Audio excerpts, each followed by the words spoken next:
ప్రత్యంగిర ఉపాసనని ఎవరు చేయాలి? స్త్రీలు చేయొచ్చా? ఉత్తి మగవాళ్ళే చేయాలా?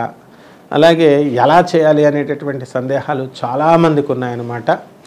ఇప్పుడు డబ్బు కావలసినటువంటి వారు, సంతానం కావలసినటువంటి వారు, ఆరోగ్యం కావలసినటువంటి వారు, అప్పుల పాలైపోయినటువంటి వాళ్ళు, తర్వాత వివాహం అవ్వడం లేదండి బాబు, మాకు పెళ్ళిళ్ళు కావడం లేదు, వచ్చి దగ్గర వరకు వచ్చి మ్యాచ్లు చూసి వెళ్ళిపోతున్నారు అండి అని, ఇలా సకల బాధలు ఉన్నటువంటి వాళ్ళందరూ కూడా ఈ ప్రత్యంగిర అమ్మవారి యొక్క ఉపాసన మనం చేయొచ్చు. అలాగే ప్రత్యంగిర ఉపాసన అసలు ఎప్పుడు చేయాలి అంటే, ప్రతి అమావాస్యకి, ప్రతి పౌర్ణమికి చక్కగా అమ్మవారి యొక్క అనుష్ఠానం చేసుకోవచ్చు. హోమాలు చేయాలా? చవితి, అష్టమి, నవమి తిథుల్లో ఈ అమ్మవారి యొక్క ఉపాసనను మనం చేయాలన్నమాట. రోజు కూడా ఇది జీవితాంతం చేయాలి. అంతేగాని ఏదో ఒక రోజు 2 రోజుల్లో మంత్రం తీసుకోవాలని చాలామంది, నాకే కాదు ఈ యూట్యూబుల్లో మరి పెట్టేటటువంటి ఈ యొక్క ప్రత్యంగిర ఉపాసన గురించి ఎవరు చెప్తే ఆ వీడియోలు చూస్తారు జనం, చూసి అడుగుతూ ఉంటారనమాట. అంతేగాని ఆ గురువు ఉపాసన చేశాడా, అది చేయలేదా, ఇవన్నీ వాళ్ళ ప్రజలకు అనవసరం అనమాట. మరి అటువంటి వాళ్ళు ఏ తిథుల్లో అయినా సరే చేయొచ్చు. నేను చెప్పిన నవమి, అష్టమి, చవితి తిథుల్లో, అలాగే అమావాస్యకి, తర్వాత ఈ యొక్క పౌర్ణమికి. చాలామందిని డౌట్లు అడుగుతూ ఉంటారు, ఏమండి గురుగారు మాకు మంత్రోపదేశం ఇచ్చేయండి, ఇచ్చేస్తే మాకు ఈ కోరికలు తీరుతాయా అని. ఇచ్చేస్తున్నారు. వీళ్ళు కూడా ఒక 10 రోజులు చేస్తాడు, వీడు 21 రోజులు చేస్తాడు, 41 రోజులు చేస్తాడు, తర్వాత వదిలేస్తాడు. ఆ ఊపు ఉన్నదనమాట, ముందు తీసుకున్న ఊపు.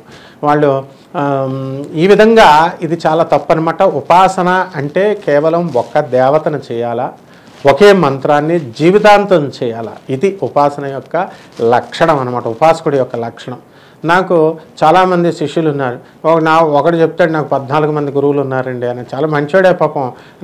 ఎందుకురా నీకు అంతమంది అని అంటే, నాకు ఉద్యోగం రావట్లేదండి, ఏ గురువు అన్నా చేస్తే ఏ పుట్టలో ఏ పాము ఉందో అని చెప్పి నేను ఎవరు ఏది ఇస్తారో అని నేను ట్రై చేస్తున్నాను అన్నాడు. అది తప్పేం లేదు. కానీ ఏ పుట్టలో కూడా పాము లేని పుట్టల్ని, ఓ 14 పుట్టల్ని ఎతుక్కుంటే పాము వస్తుందా? రాదు. కాబట్టి దీనికి కావాల్సింది ఏంటంటే, ఈ ఉపాసనకి కేవలము ఒకే మంత్రాన్ని జీవితాంతము మనం పఠనం చేయాలి, ఉపాసించాలి. ఇది మెయిన్గా చూసుకోవాలా.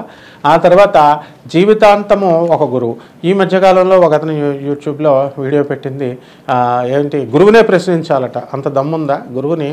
ఇప్పుడు ఉపాసన మంత్రం మీరు ఒక గురువు దగ్గరికి వెళ్తారు, ఏంటి గురుగారు నువ్వు అనుష్ఠానం చేసావా, నీకు సిద్ధించిందా, ఫస్ట్ నువ్వు జపం చేసావా అని నువ్వు అడుగుతావా? శ్రీ చైతన్య నారాయణ కాలేజీలు లాంటి కాలేజీలు ఉన్నాయి, మేమంతా టీచింగ్ చేస్తాం యూనివర్సిటీల్లో. టీచ్ చేసినప్పుడు నారాయణ శ్రీ చైతన్యాల్లో జాయిన్ చేయండి అంటారు. ఐఐటీలకే మేము పేపర్ సెట్టర్లో. సో మరి అటువంటి ఎంసెట్ ఇటువంటివన్నీ కూడా ఆ ప్రొఫెసర్స్ అంతా కూడా నా ఫ్రెండ్సే. మరి ఐఐటీ సీట్లో మీకు సీట్ ఇప్పించేస్తామని అంటారు వీళ్ళు. అంటే ఐఐటీ వీళ్ళకి ఏమన్నా వీళ్ళు చెప్పేస్తే ఐఐటీ సీటు దగ్గరుండి ఇప్పించేటికి ఏర్పాటు ఏమైనా ఉంటుందా? అలాగే వీళ్ళు ఎలాగంటే ఈ మంత్రాలు ఇచ్చేటటువంటి వాళ్ళు ఇంకా ఆ అమ్మవారు మీకు వచ్చేస్తుంది, గురువునే ప్రశ్నించవచ్చు అంట. శ్రీ చైతన్య నారాయణ కాలేజీల్లో మనం 1,60,000 పెట్టి కడతామండి. కడితే నీకు మ్యాథ్స్ ఎవరు చెప్తున్నారు, నీకు ఫిజిక్స్ ఎవరు చెప్తున్నారు, మా లెక్చరర్స్ని చెప్పండి అంటే చెప్తారా వాళ్ళు? ఏదో మామూలుగా ఒకసారి చెప్తారు, బాగా చెప్పట్లేదు.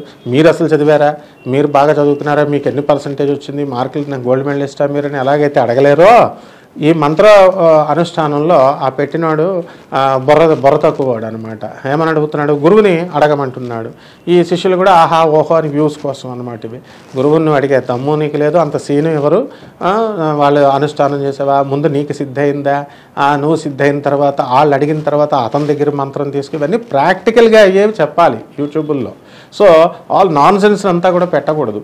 కాబట్టి ఇక్కడ ఒకే సద్గురువుని పట్టుకొని చక్కగా ఎవరైతే మంత్రాన్ని జీవితాంతం చేస్తారో అటువంటి వాళ్ళకి ఖచ్చితంగా ఈ మంత్రం అమ్మవారు సిద్ధిస్తుంది. ఇది స్త్రీలు కూడా చేయొచ్చు. చాలామందికి సందేహం ఉంటుంది, ఆడవాళ్ళు చేయకూడదు, ఆడవాళ్ళు హోమాలు చేయకూడదు అని. అవేమీ కాదు, ఆడవాళ్ళు చేయొచ్చు, మగవాళ్ళు చేయొచ్చు. అందరూ కూడా ఈ మధ్యకాలంలో అమావాస్యకి జోగులాంబ మరి గుళ్ళో అలంపురం గుళ్ళో హోమాలు చేస్తున్నారు. పౌర్ణమికేమో మనకు తెలిసిందే గాణగాపురంలో వీళ్ళు బ్యాచీలు గాణగాపురం దర్శనంకి కేవలం దర్శనం చేసేసినంత మాత్రాన, కేవలం అలంపురం వెళ్ళి హోమాలు చేసేసినంత మాత్రాన మీ యొక్క కష్టాలు పోతాయని అనుకుంటున్నారా? కేవలం ఒక్కసారికి పోతాయా? నిత్యము మీరు అనుష్ఠానం చేయాలా అమ్మవారికి అన్కండిషనల్ సరెండరెన్స్తో. చక్కగా మంచి భక్తితో నిష్ఫలాపేక్షతో చేయాలి. ఈ ధనము మాకొద్దు, విద్య మాకు అక్కర్లేదు, ఈ సకల సమస్యలు మాకు అక్కర్లేదు అనుకునేటటువంటి వాళ్ళు కూడా ఉంటారు. వాళ్ళకు వేద విద్య మీద రెస్పెక్ట్ ఉండేటటువంటి వాళ్ళు ఉంటారు. ఆ తర్వాత ఆ యొక్క మంత్ర అనుష్ఠానం నేర్చుకోవాలి. నేను చాలామంది అటువంటి వాళ్ళు ఈ మంత్రాన్ని చేసుకోవచ్చు. చాలామంది నాకు ఫోన్లు చేస్తూ ఉంటారు, వీళ్ళ సమస్యలే వీళ్ళకి పరిష్కారం కావు, మేము గురుగారు మేము మీ దగ్గర విద్యను నేర్చేసుకొని మేము ఇతరుల యొక్క సమస్యలన్నీ కూడా తీర్చేస్తాం, మొత్తం దేశంలో ఉన్న వాళ్ళందరి ప్రాబ్లమ్స్ తీర్చేస్తాం అని అడుగుతూ ఉంటారనమాట. అటువంటి వాళ్ళకి నాగార్జునుడు, ఎవరు ఆచార్య నాగార్జునుడు తలకాయ తీసేసాడు బ్రహ్మదేవుడు వచ్చి. ఈ కొండలంతా కూడా నేను బంగారం చేసేస్తాను, బంగారం చేసేసి చక్కగా నేను దీన్ని నా రాజ్యంలో ఉన్నటువంటి ప్రజలందరికీ ఇచ్చేస్తాను, అంతా ధనవంతులైపోతారు, పేదరికం ఉండదు, ఇలా చెప్పుకున్నారు. చెప్తే అలాంటి వాళ్ళందరినీ బ్రహ్మదేవుడు ఎందుకు తీసేశాడు? ఆయన తపస్సు చేశాడు, అంతా చేశాడు కదా అని నేను అనుకున్నా. దేనికి తీసేశాడో తెలుసా? ఎందుకనంటే ప్రజలందరినీ బద్ధకస్తులను చేస్తే తీసేస్తారన్నమాట. కాబట్టి బంగారం పనిచేస్తే ప్రజలు బద్ధకస్తులు అయిపోతారు. కాబట్టి మీ యొక్క సమస్యలు మీరు పరిష్కారం చేసుకోండి. మీరు గురువులుగా మేము ఎదిగిపోదామంటే గురువులు ఎవరు? గురువు అనేటటువంటి వాడు పూర్వజన్మ సుకృతంతో పుణ్యంతో సిద్ధపురుషులుగా పుడతారు. ఎవరు పడితే వాళ్ళ గురువులు ఎవరు? జగద్గురు ఆదిశంకరాచార్యుడు గురువు, దక్షిణామూర్తి గురువు, శ్రీకృష్ణుడు జగదేక గురువు, కృష్ణం వందే జగద్గురువు అన్నాం. శ్రీకృష్ణ పరమాత్మ జగద్గురువు, దత్తాత్రేయుడు బ్రహ్మ విష్ణు మహేశ్వర స్వరూపం గురు రూపంలో గాణగాపురంలో వెలిశాడు ఆయన. శ్రీపాద వల్లభుడు, పోతులూరు వీరబ్రహ్మేంద్ర స్వామి, గురు రాఘవేంద్రుడు, వీళ్ళను గురువులు అనాల. ఎవరు పడితే వాళ్ళని గురువులు మంత్రం ఇచ్చేయండి మేము అని చెప్పి తర్వాత మేము అందరి సమస్యలు మేము తీర్చేస్తాం, నువ్వు నీ సమస్య తీర్చుకోలేవు, ఇలా ప్రగల్భాలు పలికేటటువంటి వాళ్ళని ఇరికిచ్చేస్తాడు దేవుడు. పద్మవ్యూహంలో అభిమన్యుడు ఇరుక్కుపోయినట్టుగా ఆయనకు బయటికి రావడం రాదు, వెళ్ళిపోవడం తెలుసు.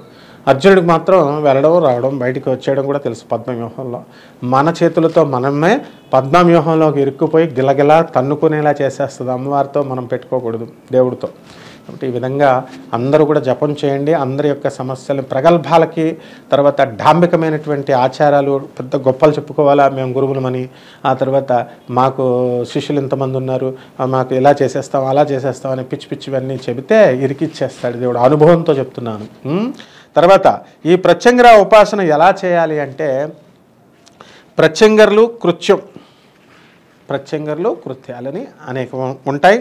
ఒక్కొక్క విద్యకి ఒక్కొక్క రకమైన విధానాలు పద్ధతులు ఉంటాయి. అవన్నీ గురుముఖత నేర్చుకోవాలి. గురుముఖత నేర్చుకోవాలంటే గురువు చెవిలో చెప్పాలి ఉపాసన. గురువు చెవిలో చెప్తేనే అబుద్ధి, లేకపోతే మంత్రం ఫలించింది అంటారు. గురువు ఖచ్చితంగా కావాలి. గురువు వద్దని ఎవడు చెప్పాడు? గురువు ఖచ్చితంగా ఉండాలా. ఆ గురువులు నేను చెప్పిన వాళ్ళే, బ్రహ్మ విష్ణు మహేశ్వర స్వరూపమైన దత్తాత్రేయుడు, కృష్ణుడు, ఆదిశంకరులు, వీళ్ళే. ఎవరు పడితే వాళ్ళు చెప్పేది కాదు. వాళ్ళ ప్రతినిధులుగా మరి భారతీ తీర్థస్వాముల వారు ఉన్నారు శృంగేరిలో, ఆయన ప్రతినిధి.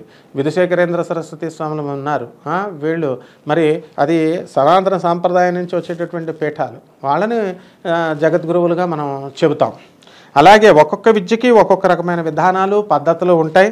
ఆ విధానం చెప్పకుండా వదిలేసినటువంటి విద్యలను ఏదైనా సరే అమావాస్య, పౌర్ణమి లేదా అష్టమి, చవితుల్లో మొదలుపెట్టి సిద్ధి కోసం 11 రోజులు లేదా 21 రోజులలో రాత్రిపూట పడమర ముఖంగా కూర్చొని లేదా తూర్పు ముఖంగా కూర్చొని నల్లని ఆసనం వేసుకోవాలి. నల్లని బట్ట వేసుకొని నల్లని వస్త్రం ధరించి మనం కూడా నల్లని బట్టలు వేసుకొని అఖండ దీపం వెలిగించి మొత్తం 11 రోజులు ఉండే రోజుల విధంగా, అలాగే 21 రోజులు దీక్ష చేస్తే 21 రోజులు ఉండే విధంగా, అలా 1,25,000 మంత్ర జపం.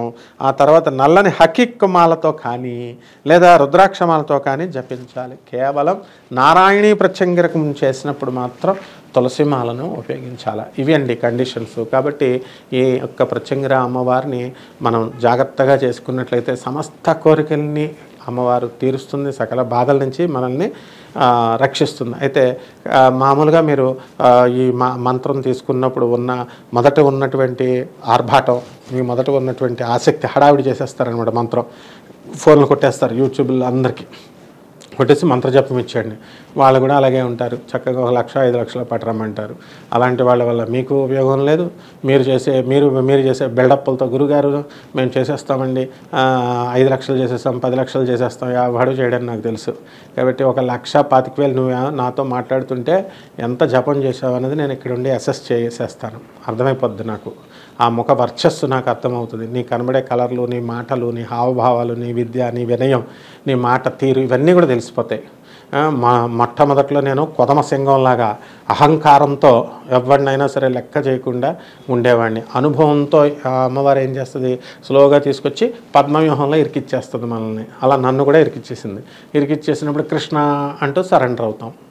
అయినప్పుడు మళ్ళీ ఆయన నెమ్మదిగా ఇలా తీసి మనకేం కాకుండా ఇలా బయటికి తీసేస్తాడనమాట. కాబట్టి ఇవన్నీ అనుభవాలతో చెప్తున్నాను నేను. అందువలన ప్రత్యంగిర మహామంత్రం సిద్ధి పొందిన వ్యక్తిగా నేను చక్కగా మీ అందరికీ చెప్పేది ఏంటంటే, ఆడవాళ్ళు చేసుకోవచ్చు, మగవాళ్ళు చేసుకోవచ్చు, ముసలోళ్ళు చేసుకోవచ్చు, పిల్లలు చేసుకోవచ్చు, ఎవరు చేసినా నిష్ఠ శ్రద్ధతో చేయండి. అలాగే ఈ గురువు ఆ గురువు, నాకు 15 మంది గురువులు ఉన్నారు, నా గురువు గారు వీళ్ళు, ఎవరయ్యా మీరంతా, ఎవడు గురువు ఎవడు శిష్యుడు అంటాడు ఆదిశంకరుడు. కాబట్టి ఆ జగద్గురు అయినటువంటి ఆదిశంకరాచార్యుల వారిని నమ్ముకొని ఆయన రక్షిస్తాడు. ఆయన పవర్తో మీకు ఆ మంత్రాన్ని యాక్సిలరేట్ చేస్తాడు, ముందుకు తీసుకెళ్తాడు. గురువుకు పవర్ ఉండాలా, గురువు పవర్ ఉంటేనే మిమ్మల్ని తీసుకెళ్తాడు. గురువు పవర్ ఇప్పుడున్న మనుషుల్లో ఉంటుందా పవర్? ఆదిశంకర్లు చచ్చిపోయిన వాళ్ళని ఇలా లేపుతాడు, దత్తాత్రేయుడు ఇలా లేపాడు, కృష్ణుడు ఇలా లేపుతారా వీళ్ళంతా? సో అది చూసుకొని ఇక సందేహాలు లేకుండా జాగ్రత్తగా ఉపాసన చేసుకుంటే మీకు లాభం, మనకి లాభం.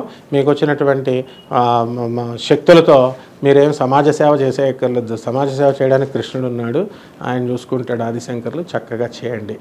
శుభమస్తు.